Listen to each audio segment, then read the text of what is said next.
우리는 한 생을 살아가면서 모든 일이 우리의 뜻대로 되지는 않습니다. 우리는 때론 주어진 삶을 살아가는 가운데 우리의 실수와 잘못된 선택과 결정으로 인해 후회하는 순간들이 생기기 마련입니다. 내가 그때 이렇게 선택했더라면, 이렇게 결정했더라면, 또는 그때 그 순간에 내가 한 번만 더 신중하게 생각했더라면, 그러한 후회하는 순간들이 저뿐만 아니라 여러분들의 삶 가운데 분명히 있을 것입니다. 우리는 왜 이러한 후회를 하며 살아가는 존재일까?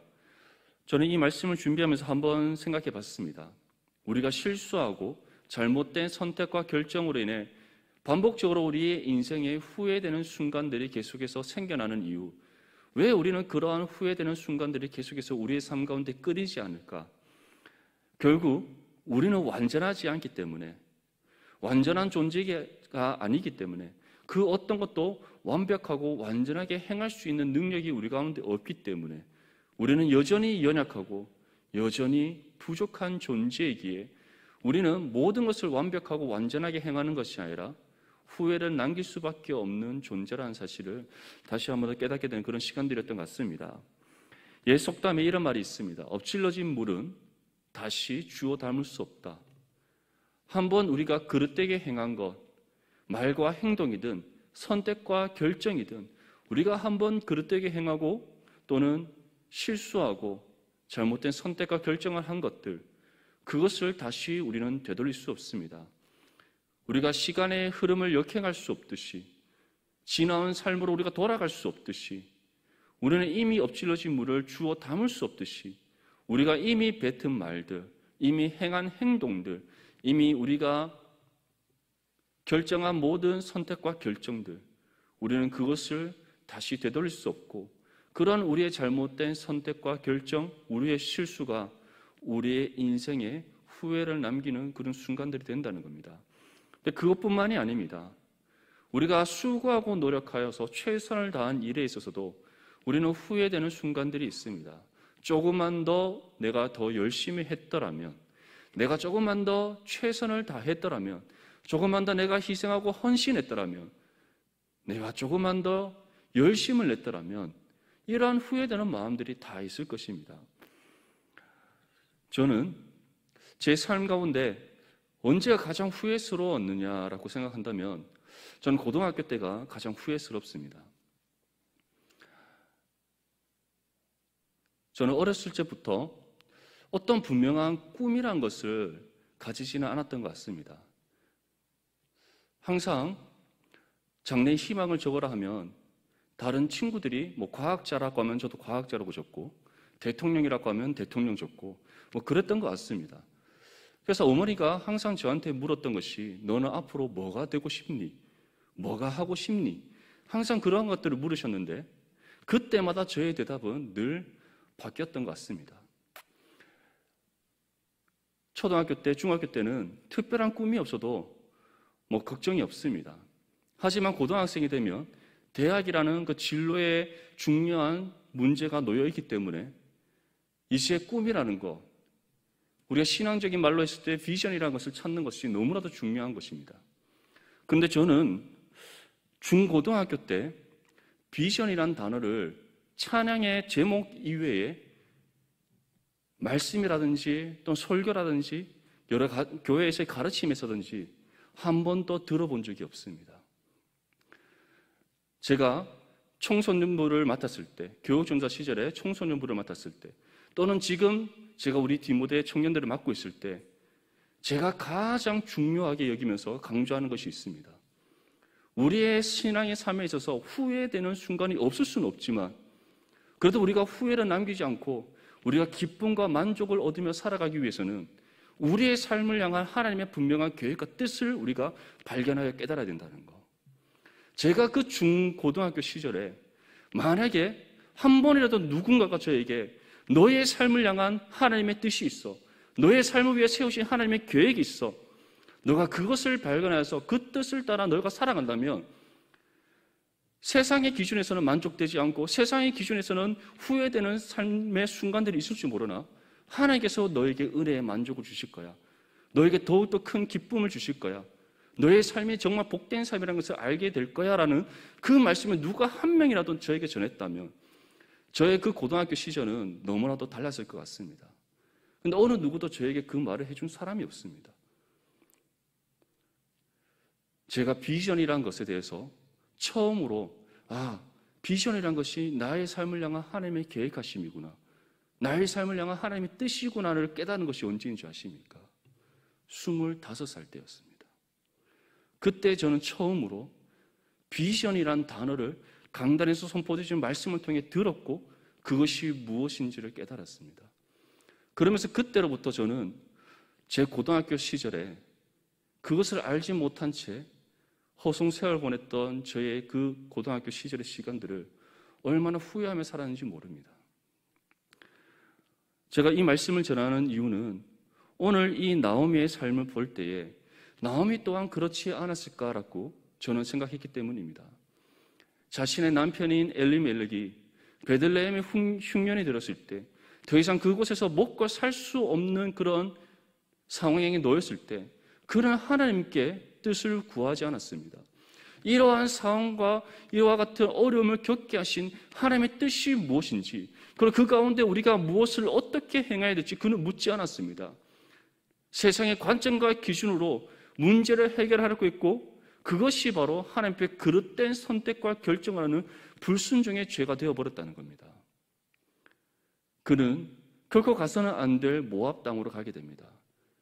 가족을 이끌고 두 아들과 자신의 아내 나오미를 이끌고 그 모압 땅으로 향합니다. 그런데 그곳에서 얼마 지나지 않아 엘리멜렉은 죽음을 맞이하게 됩니다. 뿐만 아니라 그의 두 아들 또한 말론과 기럨 또한 이방 모압 여인을 아내로 맞이하고 채 10년이 되지 않아 그 땅에서 죽음을 맞이하게 됩니다. 나오미의 이름의 뜻과 같이 남편에게 기쁨의 존재였던 나오미, 두 아들에게 기쁨의 존재였던 나오미, 그러한 나오미에게 더 이상 기쁨이라는 단어는 없습니다. 절망과 소망 없는 삶만이 그에게 주어졌고 이제는 그는 모든 것을 잃어버리고 자녀도 없는 두 며느리만이 그에게 남아있을 뿐입니다. 그 순간 나오미는 얼마나 자신의 삶을 후회했겠습니까?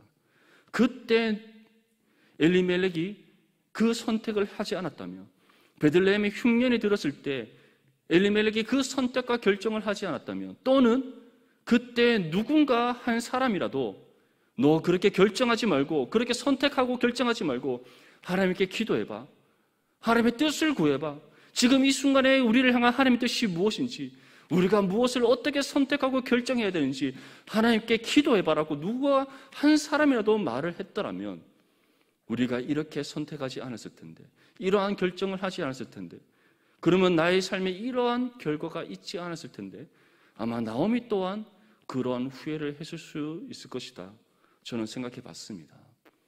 여러분들은 어떻습니까? 나오미의 이 입장이, 지금 나오미가 처한 이 상황이 나오미의 삶에서만 일어난 것이 아니라 혹시 여러분들의 삶 가운데도 그러한 순간들이 있지 않습니까? 누군가가 나에게 그때 이러한 신앙의 조언을 했더라면, 나에게 누군가가 이러한 신앙의 조언과 도움을 줬더라면 내가 그때 하나님 앞에 그러한 선택을 하지 않았을 텐데, 그러한 결정을 하지 않았을 텐데 그런 후회되는 순간은 없습니까? 오늘 이 룻기서의 이 말씀에서는 이처럼 후회만이 남는 나오미의 삶, 절망과 고통 가운데 빠져있는 나오미의 삶, 살 소망조차 보이지 않는 그 나오미의 삶 가운데 하나님의 위로와 회복하심의 은혜가 예비되어져 있다는 것을 우리에게 전하고 있습니다. 우리 본문 6절에서 7절 말씀을 함께 읽겠습니다. 시작. 그 여인이 모압 지방에서 여호와께서 자기의 백성을 돌보시사 그들에게 양식을 주셨다 함을 듣고 이에 두 며느리와 함께 일어나 모압 지방에서 돌아오려 하여 있던 곳에서 나오고 두 며느리도 그와 함께하여 유다 땅으로 돌아오려고 길을 가다가 분명히 그들이 이 모압 땅으로 오기 10몇 년 전에는 베들레헴 땅을 비롯한 이스라엘 전역에 흉년이 임하여서 그 땅에서 더 이상 먹고 살 수 없는 상황 가운데 있었습니다. 엘리멜렉은 자신들의 가족을 살리기 위해 지금의 그 흉년의 상황에서 그들이 벗어나서 다시 그 가정이 이 자신들의 삶을 연명하기 위해 그들은 베들레헴의 땅을 버리고 이방 모압 땅으로 그들은 향했습니다.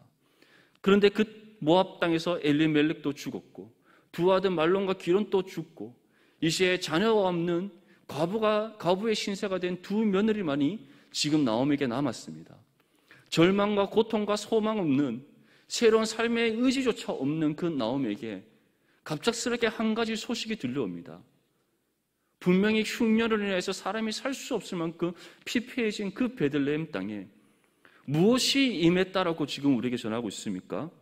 하나님께서 자기 백성, 이스라엘 백성을 돌보시는 은혜, 그 땅에서 땅의 소산을 얻어 먹고 살 수 있게 하시는 그 은혜, 양식을 얻어서 다시 회복된 그 심령으로 살아가게 하시는 그 은혜가 지금 그 베들레헴 땅에 임했다라는 것에 대한 소식이 나오미에게 들린 것입니다.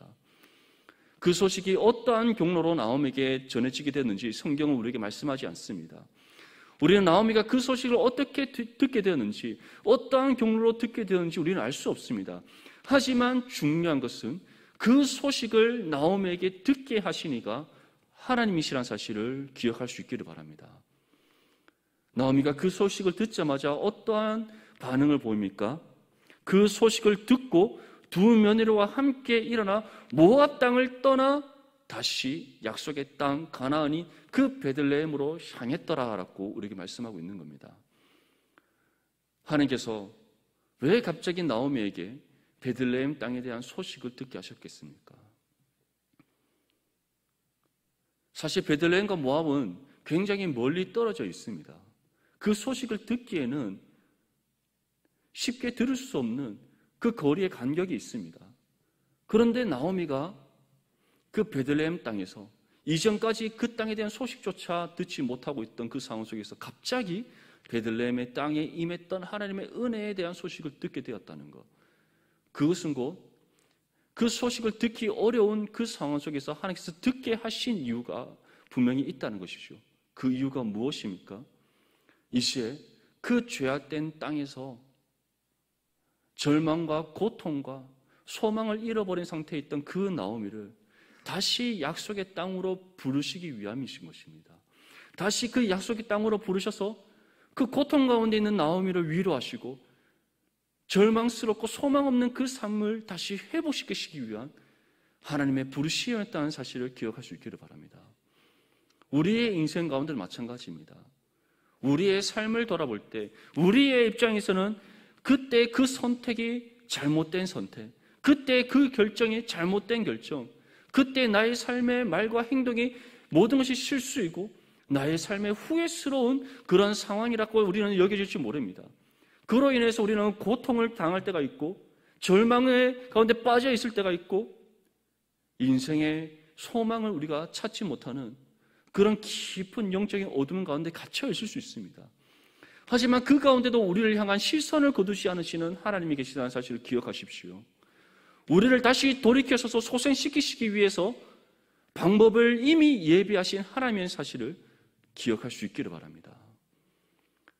시편에 보면 탄식시가 나옵니다. 시편의 장르 중에 탄식시라는 것은 한 줄기 빛도 보이지 않는 깊은 절망과 어둠 속에 갇혀있는 그 시인의 감정을 드러내는 말씀입니다. 그 탄식시들을 보면 하나님을 향하여서 절규하는 시인의 고백들이 나옵니다. 하지만 마지막 끝에는 어떠한 고백이 나옵니까? 그럼에도 불구하고 나를 향하여서 생명의 빛을 비추시는 하나님, 사방을 둘러싼 그 깊은 흑암 가운데 나를 향한 구원의 빛을 비추시는 하나님, 그 하나님의 영광을 찬송하는 그 찬양의 고백이 꼭 마지막 탄식시의 끝에 나오고 있습니다. 왜 그러한 고백이 나옵니까? 우리는 후회스러운 그 삶의 순간으로 인해서 절망과 고통과 아픔과 깊은 흑암 가운데 갇혀 있다라고 생각될지 모르나 베들레헴 소식을 듣게 하셔서 나오미의 걸음을 돌이키신 하나님께서 지금 또 우리에게 그 회복과 구원의 은혜의 손길을 내밀고 있기 때문입니다. 나오미가 베들레헴으로 향할 때 함께 했던 그 두 며느리, 자식이 없는 상황 속에서 남편을 잃어버린 갑작스럽게 과부의 신사가 된 그 두 며느리가 자신들의 시어머니 나오미를 함께 따라 그 유다 땅으로 향합니다. 베들레헴으로 향하던 그 나오미는 두 며느리에게 다음과 같이 말합니다. 우리 본문 8절에서 10절까지 말씀 함께 읽겠습니다. 시작. 나오미가 두 며느리에게 이르되 너희는 각기 너희 어머니의 집으로 돌아가라. 너희가 죽은 자들과 나를 선대한 것 같이 여호와께서 너희를 선대하시기를 원하며 여호와께서 너희에게 허락하사 각기 남편의 집에서 위로를 받게 하시기를 원하노라 하고 그들에게 입맞춤에 그들이 소리를 높여 울며 나오미에게 이르되 아니니이다 우리는 어머니와 함께 어머니의 백성에게로 돌아가겠나이다 하는지라. 아멘. 자신을 따르는 두 며느리에게 나오미는 나를 따르지 말고 너희는 각기 너희 부모님의 집으로 돌아가라라고 권면합니다. 나오미가 이와 같이 권면하는 이유는 두 가지입니다. 첫째는 나오미에게는 지금 나오미가 자신의 삶을 돌아봤을 때 이 두 며느리의 인생의 미래를 책임져 줄 능력이 본인에게 없다는 것을 알기 때문입니다. 두 번째 이유는 지금 현재 나오미가 베들레헴에 대한 소식을 듣고 그의 걸음을 돌이켜 베들레헴을 향해 나아가고 있지만 실제적으로 나오미의 지금의 현재 마음의 상태에서는 장래에 대한 소망이 없기 때문입니다. 나오미가 베들레헴에 대한 소식을 들었을 때 하나님의 은혜가 임한 그 베들레헴, 내가 그곳으로 가면 다시 내가 소망을 얻고 살아갈 수 있을 거야. 내가 그 땅으로 가면 다시 내가 회복되어서 하나님께 주신 새로운 삶을 살아갈 수 있을 거야. 그러한 말이 나오지 않습니다. 오히려 지금 두 며느리에게 나를 따르지 말라는 권면의 말씀과 함께 그들에게 전하는 그 모든 메시지를 보면 나를 따르면 너희의 인생은 불행해질 거야. 나를 따르면 너희도 인생의 미래가 어두워질 거야. 나를 따르면 너희 또한 장래에 소망이 없을 거야. 새로운 삶에 대한 의지를 너희 또한 가지지 못할 거야. 왜냐하면 그 유대 땅에서 과부라는 그 신분으로 살아가는 그 인생이 너무 비참하기 때문에 사람들로부터 멸시와 조롱과 비난받는 삶이 될 수밖에 없기 때문에 과부라는 그 신분으로서는 그 땅에서 어떠한 일도 감당할 수 없기 때문에 그 어떠한 노동도 감당할 수 없고 그 어떠한 자신의 소산을 얻을 수 있는 그런 자격이나 또는 기회가 주어지지 않기 때문에 나를 따라가서는 너희는 그 땅에서 결코 살아갈 수 없기 때문에 나를 따라서는 안 되라고 지금 말하고 있는 겁니다. 장래에 소망도 없고 삶의 미래도 분명하지 않는 그 나오미. 나오미는 자신의 처지를 너무 잘 알았기 때문에 그를 따르려던 두 며느리를 나를 따를 것이 아니라 너희 부모님의 집으로 각각 돌아가라고 권면하는 겁니다. 그리고 그 권면의 말씀과 함께 그는 이와 같이 전합니다. 여호와께서 너희를 선대하시기를 원한다. 여호와께서 너에게 허락하사 각기 남편의 집에서 위로를 받게 하시기를 원한다라고 전하고 있습니다. 하나님의 은혜가 너에게 오히려 나를 따르지 않고 너희가 각기 부모님의 집으로 돌아갔을 때 하나님의 은혜가 너희 가운데 이렇게 임하기를 원한다라는 오히려 축복의 메시지를 전하며 그들을 돌려보내고자 하는 겁니다. 우리는 여기에서 나오미의 신앙을 볼 수 있습니다. 엘리멜렉은 모압으로 갈 때 하나님께 그 어떠한 기도의 간구나 뜻을 묻지 않았지만 나오미는 지금 두 며느리를 다시 집으로 각기 부모님의 집으로 돌려보내려고 할 때 자신의 형편이 지금 어렵고 힘들고 베들레헴에 갔을 때 그들이 겪을 여러 가지 힘든 상황 때문에 돌려보내려고 하는 것도 있지만 그 돌려보내려고 하는 그 가운데 그는 오히려 두 며느리를 향해 하나님께 축복의 간구를 드리고 있다는 겁니다. 어떻게 보면 나오미가 베들레헴으로 그 걸음을 돌이킬 수 있었던 이유는 엘리멜렉과 달리 나오미에게는 하나님을 향한 그 신앙함이 깊었기 때문이다라고 할 수 있습니다. 절박한 그 상황 속에서도 베들레헴에 하나님의 은혜가 임했다는 그 소식을 듣자마자 걸음을 돌이킬 수 있었던 이유는 자신의 상황과 상관없이 나오미는 지속적으로 하나님을 향한 온전한 신앙을 갖고 있었기 때문에 그와 즉각적으로 베들레헴의 소식이 들린과 동시에 걸음을 돌이켰을 것이고, 또한 자신을 따르려고 하는 그 며느리들, 그들을 돌려보낼 때 오히려 하나님께 그들을 향한 축복의 간구를 드릴 수 있었다는 것을 우리는 짐작할 수 있는 겁니다. 이러한 나오미의 권면에 두 며느리들은 다음과 같이 말합니다. 아니니이다. 우리는 어머니와 함께 어머니의 백성에게로 돌아가겠나이다. 두 며느리를 향해서 하나님께 축복의 간구를 드린 그 나오미는 각각 그 며느리에게 입술을 맞추며 이별을 통보합니다. 그런데 이 두 며느리들은 나오미를 떠나는 것이 아니라 그 어머니의 백성에게로 함께 돌아가고자 오히려 그들은 간청하고 있는 겁니다. 이 두 며느리가 왜 나오미를 계속해서 따르고자 하는지 우리는 분명히 알 수 없습니다. 10년 동안 한 가족으로 살았던 정 때문인지, 두 남편을 잃어버리고 이제 홀로 남은 그 시어머니를 모셔야 된다는 그 책임감 때문인지, 무엇 때문인지 우리는 알 수 없지만 이 두 며느리가 간곡한 나오미의 부탁에도 불구하고, 그들을 향한 나오미의 그 축복의 기도를 받았음에도 불구하고 그들은 나오미를 끝까지 따르고자 오히려 나오미에게 간청하고 있는 겁니다. 그러한 그 두 며느리를 향해 나오미는 다시 한 번 더 다음과 같이 권면합니다. 우리 본문 11절에서 13절까지 말씀 함께 읽겠습니다. 시작. 나오미가 이르되 내 딸들아 돌아가라. 너희가 어찌 나와 함께 가려느냐? 내 태중에 너희의 남편 될 아들들이 아직 있느냐? 내 딸들아 되돌아가라. 나는 늙었으니 남편을 두지 못할지라. 가령 내가 소망이 있다고 말한다든지 오늘 밤에 남편을 두어 아들들을 낳는다 하더라도 너희가 어찌 그들이 자라기를 기다리겠으며 어찌 남편 없이 지내겠다고 결심하겠느냐? 내 딸들아 그렇지 아니하니라. 여호와의 손이 나를 치셨으므로 나는 너희로 말미암아 더욱 마음이 아프도다 하매.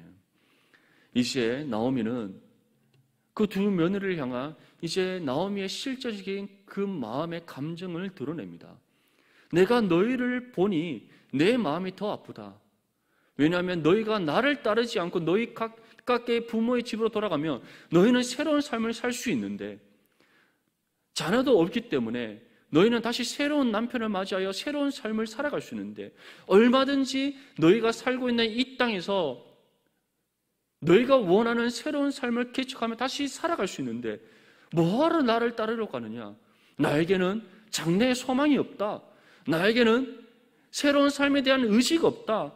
나에게는 너희에게 줄 만한 그 어떤 것도 없다. 오히려 너희가 나를 따르면 따를수록 너희의 삶은 불행해질 것이고 내가 겪게 될 그 모든 고난과 고통과 그 모든 아픔과 슬픔을 너희가 함께 겪게 될 것이다.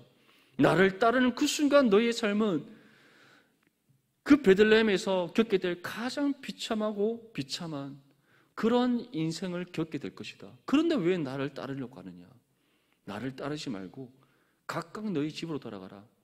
그리고 무엇보다 너희가 나와 함께함이 내가 이 모압 땅에서 겪었던 모든 절망과 고통과 아픔을 계속해서 되새기게 되고 떠오르게 되는 그러한 일들밖에 되지 않는다라고 지금 나오미가 고백하고 있는 겁니다. 한번 여러분도 생각해 보십시오. 여러분들에게 후회스러운 상황이 겪어졌을 때 그때 그 순간 가운데 함께 있었던 사람이 있을 수 있습니다. 근데 그 사람이 계속해서 여러분들 곁에 있다라고 한번 생각해 보십시오. 그럼 그 사람을 볼 때마다 우리는 무엇을 떠오르게 됩니까? 그때 그 후회스러웠던 순간들, 그 사건들, 그 상황들이 그 사람의 모습을 볼 때마다 우리 가운데 계속해서 떠오르지 않겠습니까? 나오미가 그 지금 말을 하고 있는 겁니다. 그에게 있어서 그 두 며느리 오르바와 룻은 모압 땅에서 나오미가 겪은 그 모든 고통과 절망과 아픔과 슬픔의 결과입니다. 그러한 그 두 며느리가 계속해서 나오미와 함께 한다면 나오미는 그 두 며느리를 보면 볼수록 모압 땅에서 겪었던 그 모든 아픔의 순간들이 계속해서 떠오를 뿐이라는 것이죠.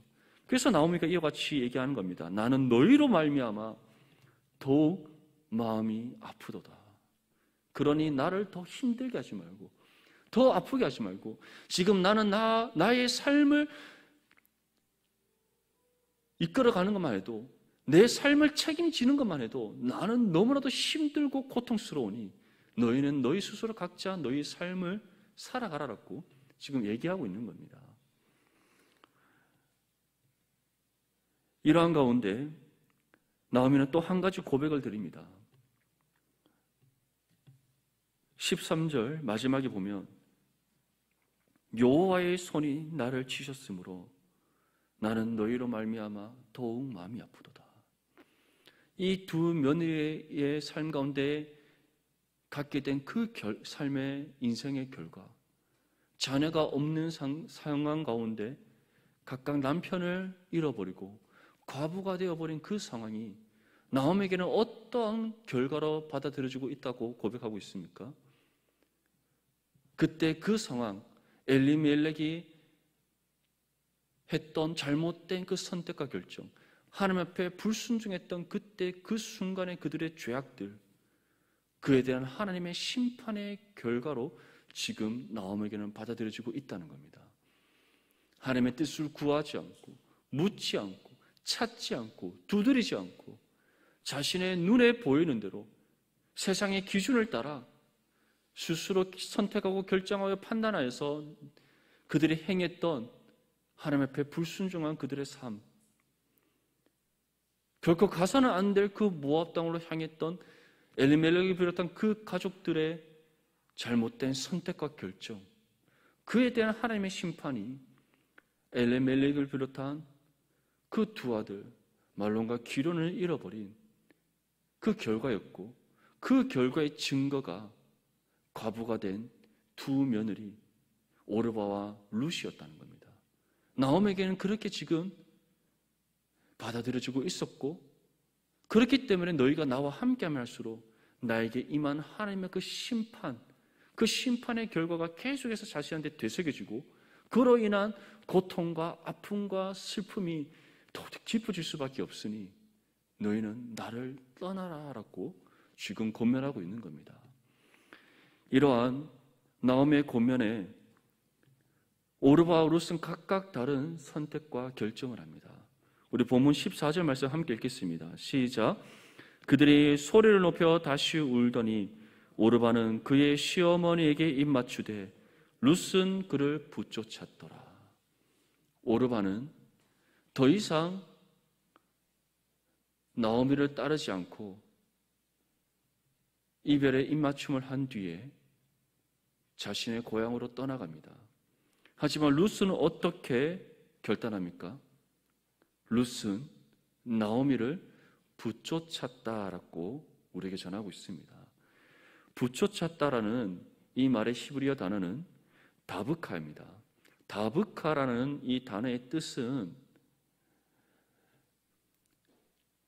달라붙다, 찰싹 달라붙어서 온전히 함께하다라는 뜻입니다.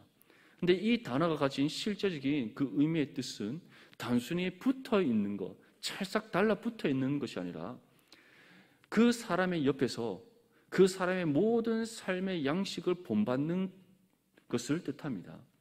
다시 말해 룻은 나오미의 삶의 모든 모습뿐만 아니라 그가 가진 신앙까지도 온전히 본받고자 지금 나오미를 온전히 붙쫓았다, 그를 따르기로 결심했다라는 것을 우리에게 전하고 있는 겁니다. 룻은 나오미의 어떠한 신앙을 받겠습니까?